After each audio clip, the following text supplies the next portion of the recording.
Good afternoon, this is HorseRacingNation.com Handicapper Jarrod Horak, and this is our video feature race of the week for Sunday, July 3rd, 2016, Woodbine Race 10. This is the $1 Million Queen's Plate for 3-year-olds foaled in Canada, traveling 10 furlongs on the all-weather Tapeta footing. We have a 13-horse field in here. It looks like the pace should be pretty honest, and I have about 7 horses that I want to talk about that I think are at least solid enough contenders to hit the board or better. And we'll start with number 3, All on Red. This one's 12-1 morning line. Only 3 lifetime starts.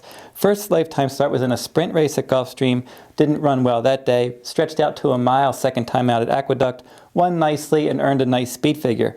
Switched trainers and moved to Canada and ran at Woodbine last time on June 11th and ran a good race in a 5-horse field. Stalked the pace, finished second, missed by a neck, was clear of the rest. Obviously, they had this race in mind. Lightly raced, not sure if he's seasoned enough, but he's got some talent, decent pedigree. Hard spun. The sire was a stakes winner on synthetic ground. The dam in here, Wicked Diva, won the 9 furlong Saratoga Dew Stakes.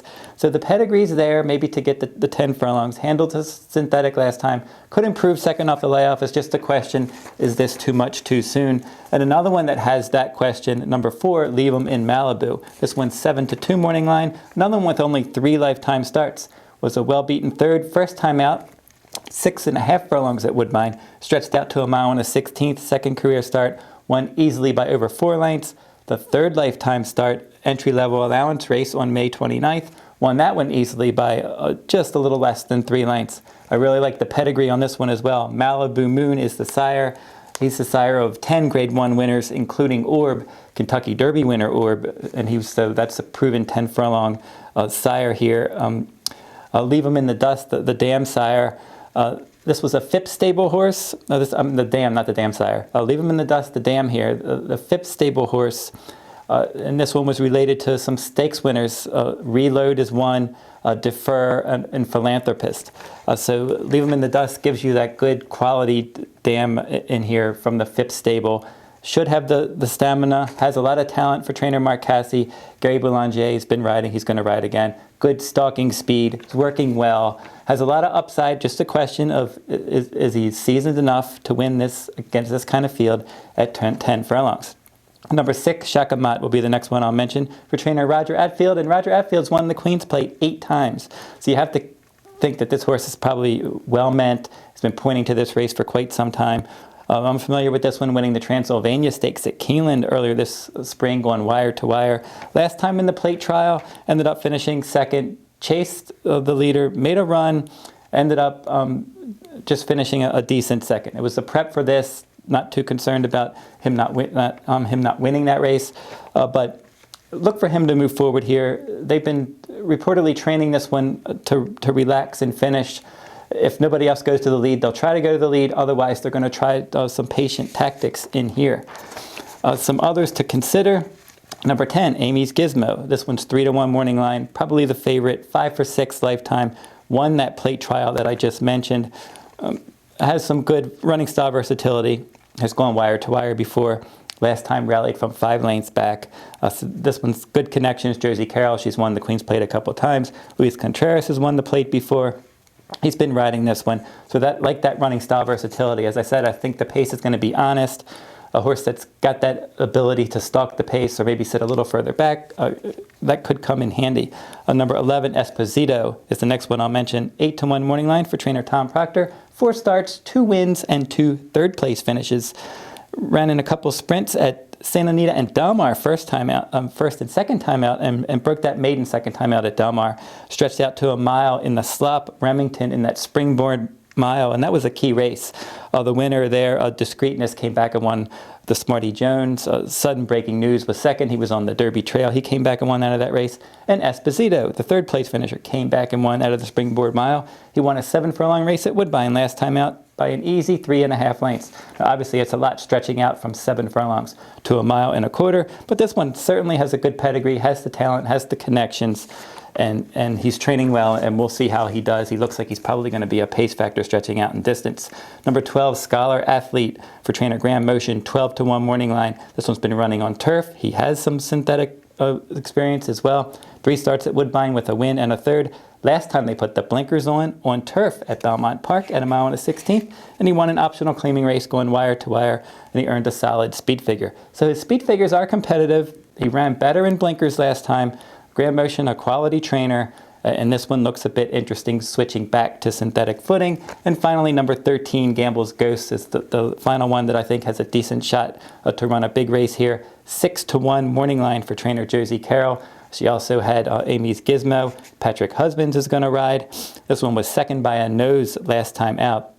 That was in the Woodbine Oaks. That was a good effort that day, rallying from off the pace. This one looks like the best finisher in the field. If the pace gets hot, she should be finishing. She's a filly. She's taking on the boys. The fillies have won this race before. That's not an issue. She loves Woodbine. 5 starts, 3 wins, 2 seconds.